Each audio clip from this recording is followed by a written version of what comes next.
السلام عليكم ورحمة الله وبركاته.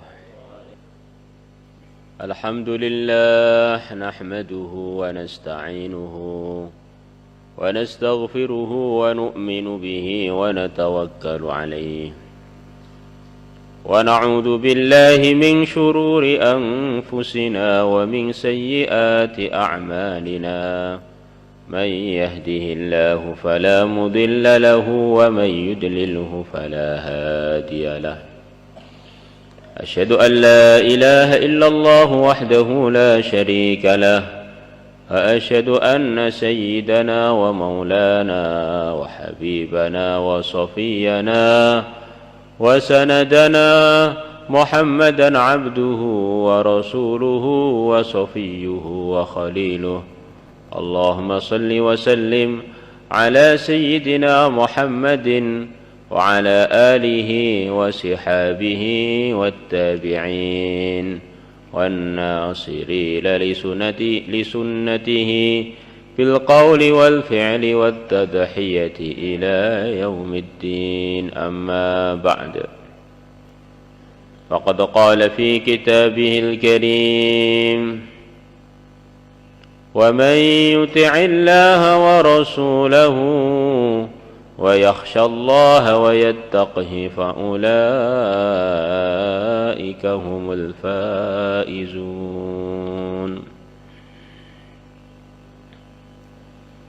Para hadirin yang dimuliakan Allah Subhanahu wa ta'ala, tidak ada perkara yang lebih penting untuk kita dapatkan pertama kali melebihi iman. Kalau orang itu imannya lurus, keyakinannya lurus, maka keputusannya akan lurus, sikapnya akan lurus, akhlaknya, budi pekertinya akan lurus, zahirnya akan lurus sebagaimana batinnya telah lurus.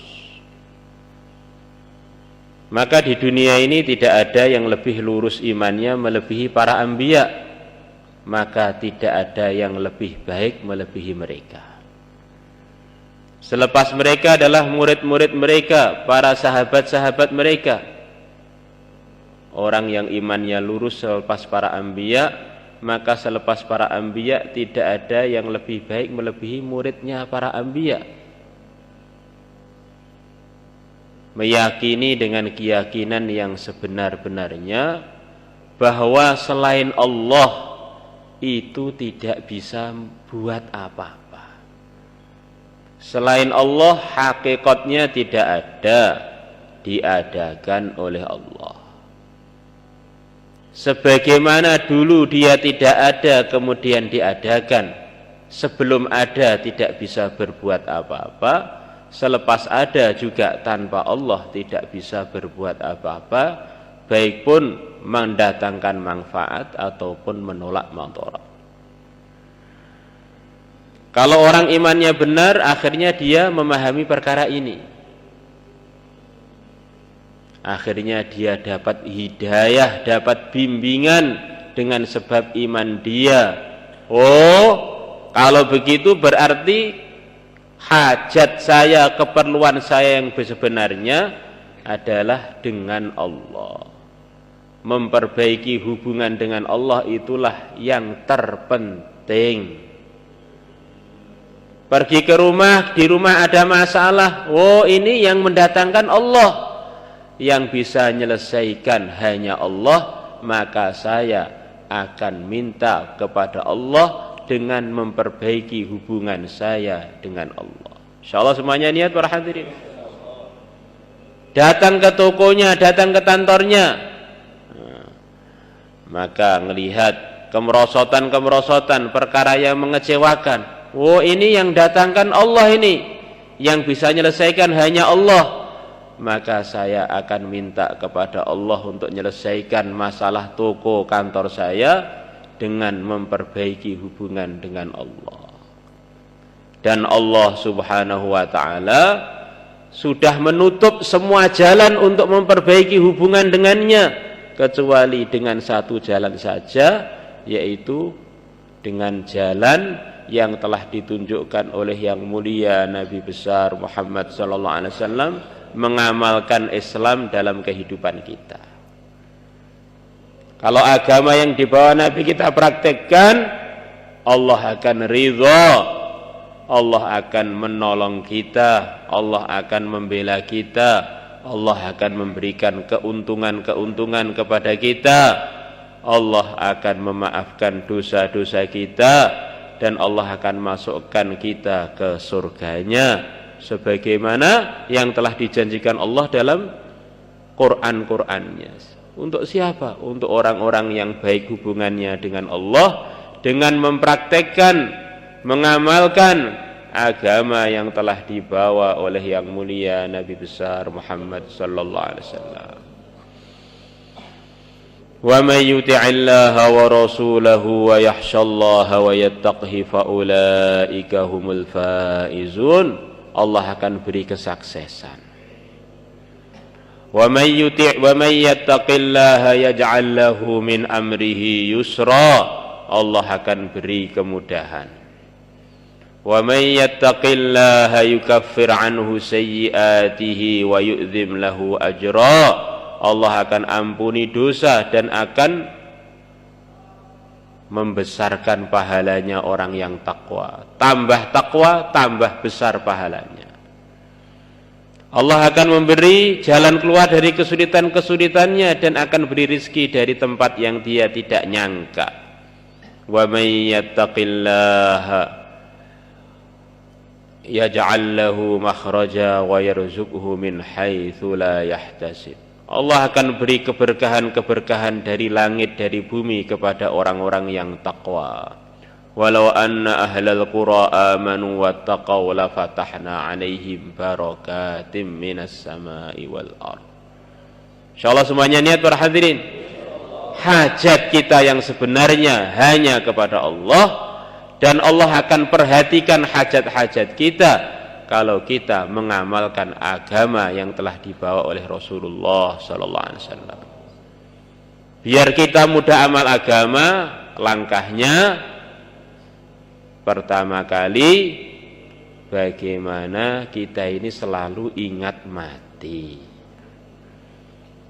Dan selepas mati itu yang ditanya adalah urusan agama. Kalau dunia sudah kelewat para hadirin.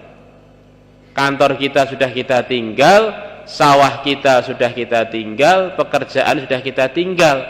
Yang ada tinggal kita punya amal agama apa tidak. Kalau kita enggak punya amal agama, berarti kita akan celaka. Kalau punya amal agama, kita akan bahagia. Orang nunda amalan agama, sebabnya yang terbesar diantaranya karena kurang ingat mati. Merasa sowannya kepada Allah itu kapan-kapan aja. Maka yang mulia Nabi besar Muhammad sallallahu alaihi wasallam ditanya oleh para sahabat, "Wahai Rasulullah, apakah ada di kalangan umat ini orang yang wafatnya di rumahnya? Wafatnya bukan di tempat-tempat perjuangan, tapi dia dapat derajat seperti derajatnya orang yang wafat dalam perjuangan, orang-orang yang mati syahid." Orang mati syahid itu siapa? Orang yang berjuang sampai siap mengorbankan nyawanya yang satu-satunya demi mencari ridha Allah. Ada. Siapa mereka ya Rasulullah? Man yadhkurul mauta fil yaumi 20 marrah. Orang yang setiap hari ingat mati 20 kali. Walaupun dia tidak mati syahid, dia ini mirip orang yang mati syahid. Sepanjang hari, sepanjang malam, dia siap mati terus menghadap kepada Allah. Insyaallah kita biasakan ingat mati para hadirin, biar kita enggak nunda-nunda. Para ulama mengatakan tandanya orang itu amalannya sudah mulai benar kalau dia siap mati kapan saja. Pagi upamanya malakul maut datang, saya siap berangkat karena sudah tak siapkan perbaikan hubungan saya dengan Allah dengan mengamalkan agama. Waktu duha malaikat Israel datang, monggo wis tak enteni, wis berangkat malah beneran dunya sumpek kae. Waktu zuhur dugi, masya Allah, yes iki sing tak enteni suwi kan gak teko-teko. Wis malah seneng ning kono ndang entuk kanca-kanca sing nyenengne, entuk bojo sing gak cerewet. Lah nek tiyang setriya sing lanang mamuk terus wis ning kono dadi ratu widodari. Malah penak. Insyaallah danten niat Kanjeng Nabi Agung Muhammad sallallahu alaihi wasallam hampir tiap malam beliau keliling ke Madinah sambil beliau berteriak, ya ayyuhan nas udhkurullah udhkurullah udhkurullah ja'atir rajifatu tatba'uha radifah ja'al mautu bima fih. Sing kurang luweh artinipun, hei wong-wong menungso kabeh kelingono Gusti Allah, kelingono Gusti Allah, kelingono Gusti Allah. Orang-orang itu bisa benar karena ingat Allah. Oleh Nabi suruh teringat Allah. Ingatlah Allah, ingatlah Allah, ingatlah Allah sampai 3 kali. Kemudian Nabi mengingatkan akhirat itu sudah dekat. Telah sangat dekat waktu tiupan trompet yang pertama untuk hari kiamat. Kemudian akan disusul dengan trompet yang kedua, semuanya dibangkitkan untuk dihisab. Kematian sudah begitu dekat, seakan-akan sudah datang dengan membawa resikonya.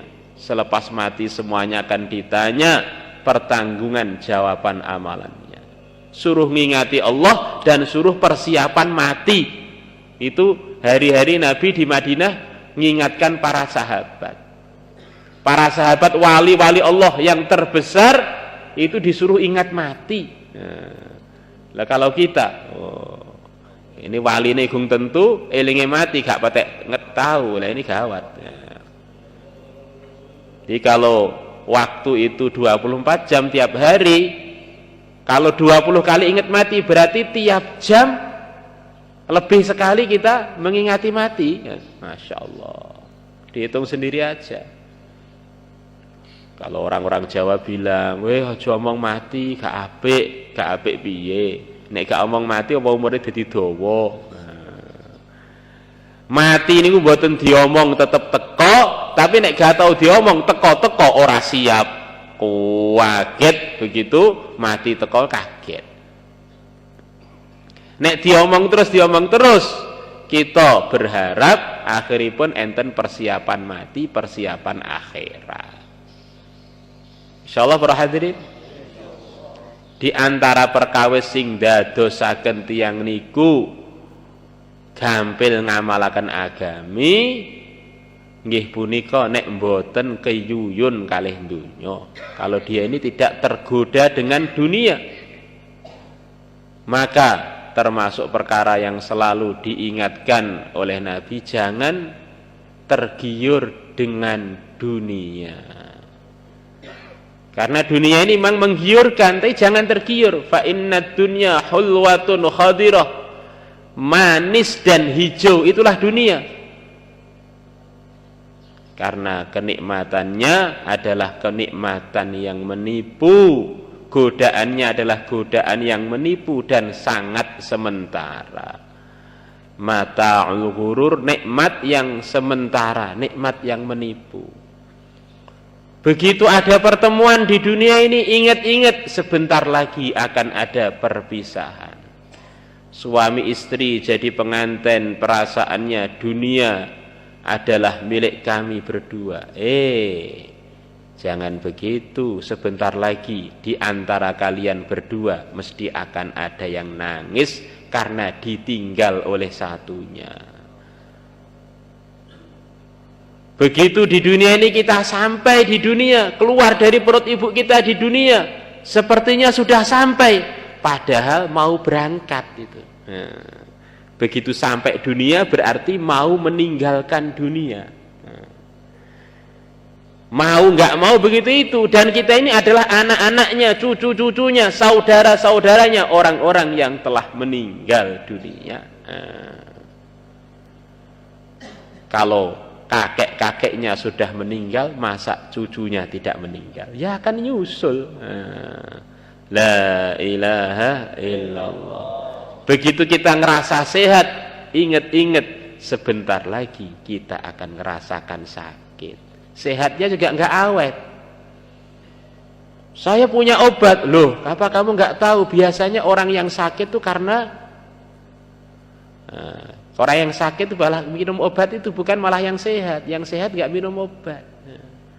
Bahkan biasanya orang yang mau mati itu minum obat dulu. Maka tempatnya orang mati itu rumah sakit, tempatnya obat. Malah pada mati di sana bukan pada sembuh. Dokter yang ngobati pun berangkat juga ke akhirat. Dan ketahuilah teman-teman semua bahwa dunia ini belum pernah bisa dimiliki oleh siapa saja. Mulai Nabi Adam sampai sekarang, sampai yang akan datang, belum pernah ada yang bisa menyelesaikan urusan dunia dia. Kita dengar ayah kita wafat, masih ninggalkan anak-anak kecil, ninggalkan sawah yang belum selesai garapnya. Nanti kita dengar tetangga kita mati, masih ninggalkan urusan apa, belum selesai. Maka kalau ngikut dunia ya nggak selesai-selesai, memang nggak akan bisa selesai sebelum kukut itu, sebelum kiamat. Maka kita sempat-sempatkan di dunia yang sementara ini untuk terus kita mengamalkan agama, memperbaiki hubungan kita dengan Allah, persiapan akhirat. Maka untuk mempersiapkan 3 perkara tadi, perbaikan hubungan dengan Allah dengan mempraktekkan agama, kemudian selalu siap mati dan jangan tergiur dengan dunia, kita perlu meluangkan waktu. Maka untuk itu semua sinten sing siap kangge memperbaiki hubungannya kalih Gusti Allah, monggo kersane ditafakut oleh Pak Nasrul. Nggih, insyaallah. Monggo 4 bulan 40 hari, berapa hari saja persiapan wafat nih, monggo, masyaallah. Nggih. Perbaikan hubungan dengan Allah. Monggo insyaallah. Kurang luwihipun nyuwun sepunten. Assalamualaikum.